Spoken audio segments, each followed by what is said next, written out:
Watching and following this case closely is Chriselda Lewis, and she's there this morning, in fact. Let's cross to her and catch up with her.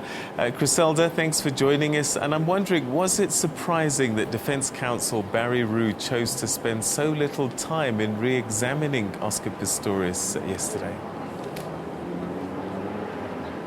Well, certainly it was, Peter, given that re-examination would have given the defence an opportunity, for example, to deal with issues relating to the accusations, for example, that were made by the state that Oscar Pistorius had changed his defence from self-defence to an involuntary action, and also it would have given him an opportunity to undo some of the damage that was caused when Oscar Pistorius answered some of the questions during cross-examination, and also to rectify some of the mistaken perceptions, for example, that were created when Oscar Pistorius answered those questions. But many analysts that we've spoken to are indicating that Barry Roux perhaps could have done that to let sleeping dogs lie, and perhaps it created the impression that he didn't want to do any more damage that perhaps could have been created when he did re-examine Oscar Pistorius.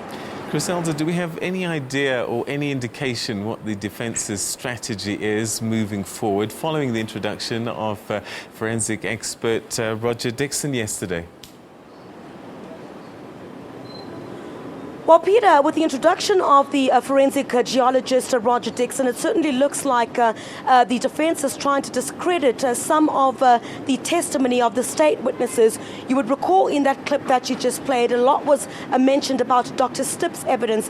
Dr. Stipp is one of Oscar Pistorius' neighbours, and he testified about what he saw in Oscar Pistorius' home on that morning, the lights that were on, and what he saw coming from the bathroom. So what the defence would want to do is discredit some of the evidence, including Dr. Stipp's testimony of what he saw. Now, Roger Dixon had conducted tests on the light in the house and also the sounds that were coming from Oscar Pistorius' home. So with the introduction of Roger Dixon, they would want to start discrediting or trying to indicate perhaps or insinuate that the state witnesses had concocted some of the testimony that they'd given, and that they could not see what exactly was happening at Oscar Pistorius' home from the direction of Dr. Stipp's house.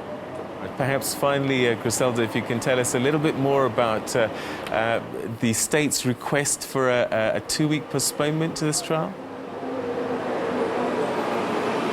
Well, you heard yesterday that the state had asked for the case to be postponed a bit later on this week. We're expecting that to take place tomorrow, which is Thursday. We're going to hear from Judge Thokozile Masipa this morning. She said yesterday that she wanted to apply her mind, and she'll give us feedback this morning on how long exactly the case will be postponed for, but we're expecting 2 weeks for us perhaps to return after the election or shortly before the elections.